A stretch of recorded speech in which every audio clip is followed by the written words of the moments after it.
సభ్యులు పద్మశాలి కుల బాంధవ్యులైన రాపోలు ఆనంద్ భాస్కర్ గారు,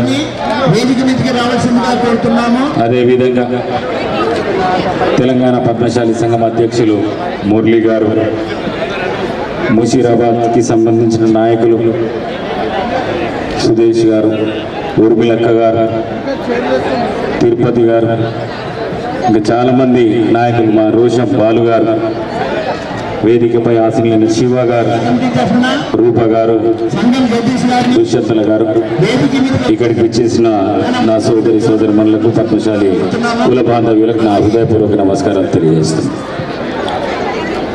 గత 40 సంవత్సరాల పైగా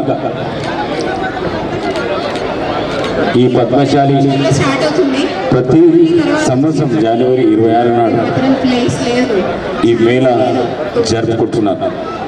నిర్విరామంగా 40 సంవత్సరాల నుంచి చేసుకుంటున్నారంటే దానికి అనేక కారణాలు ఉంటాయి.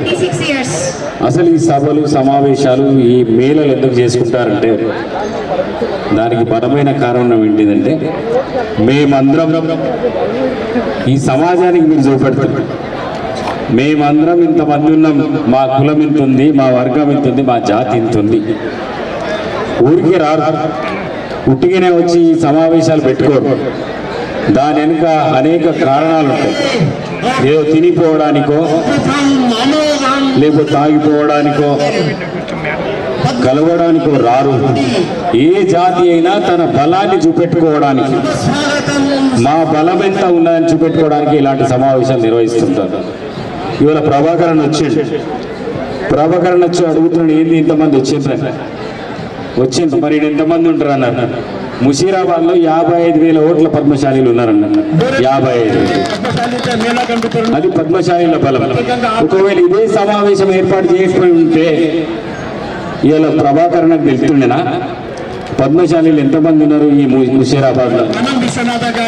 ఇవాళ వాళ్ళకి తెలిసింది ఈ పద్మశాలీల బలం ఎంత ఉంది. ఇలా రాజకీయ పార్టీలకు ఇక్కడికి వచ్చిన రాజకీయ పార్టీ నాయకులు చూసింది, మరి పద్మశాలీల బలం ముషీరాబాద్లో చాలా ఎక్కువ ఉందని. ఇప్పుడు అనుకుంటారు వీళ్ళకి టికెట్ ఇస్తే గెలుస్తారు, వీళ్ళకి ఇవ్వాలని ప్రభాకరన్ కూడా అక్కడ పోయి చెప్తాడు. ఒకటి చెప్తున్న, ఏ జాతి అయినా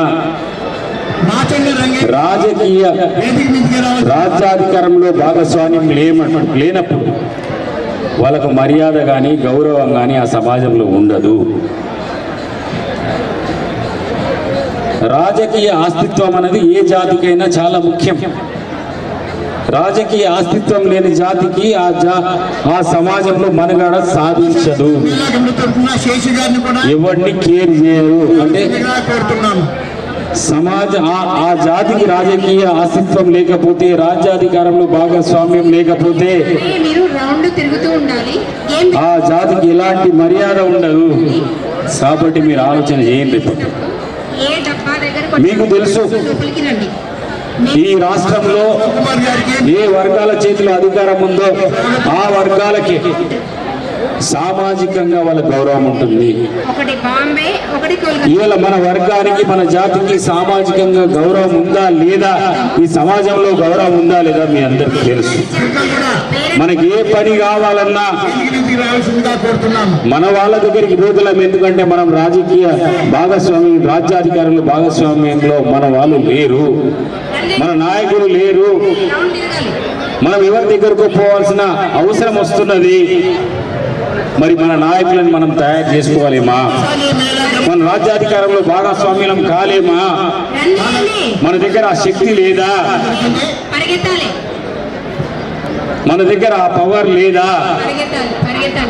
మన దగ్గర ఆ పౌరుషం లేదా అని మనం ప్రశ్నించుకోవాల్సిన బాధ్యత ఉంది. అందుకే ఇప్పుడు రాబోయే ఎన్నికలు ఉన్నాయి. రాబోయే స్థానిక సంస్థల ఎన్నికల్లో పద్మశాలీల ప్రతాపం చూపెట్టాల్సిన అవసరం ఉన్నది. మిత్రులారా,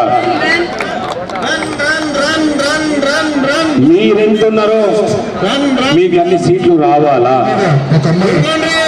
కార్పొరేటర్ సీట్లు కావచ్చు, పద్మశాలి బిడ్డలారా, స్థానిక సంస్థలలో ఎన్ని సీట్లు అయితే అన్ని సాధించే దిశగా మనం ముందుకు సాగాలని మీ అందరికీ కోరుకుంటూ, అదేవిధంగా కాంగ్రెస్ పార్టీ అధికారంలోకి వచ్చిన తర్వాత ఇట్లా మీరు పోతే ఎట్లా?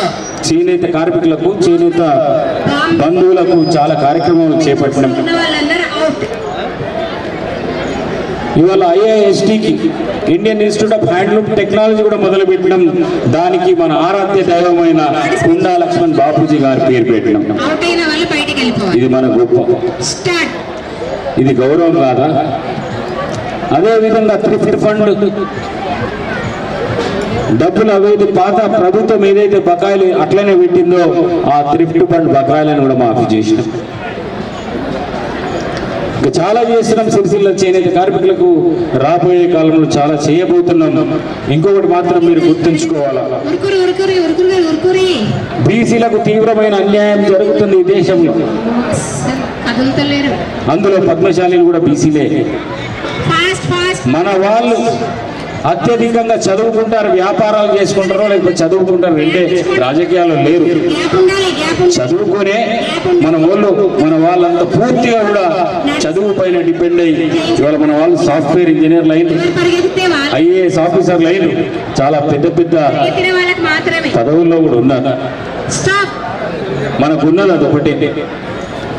మరి రిజర్వేషన్లు హైదరాబాద్ బీసీలు 56% ఈ రాష్ట్రంలో ఉంటే మనకు కేవలం 27% రిజర్వేషన్లే ఉన్నాయి. ఇప్పుడు గ్యాప్ చాలా వచ్చింది.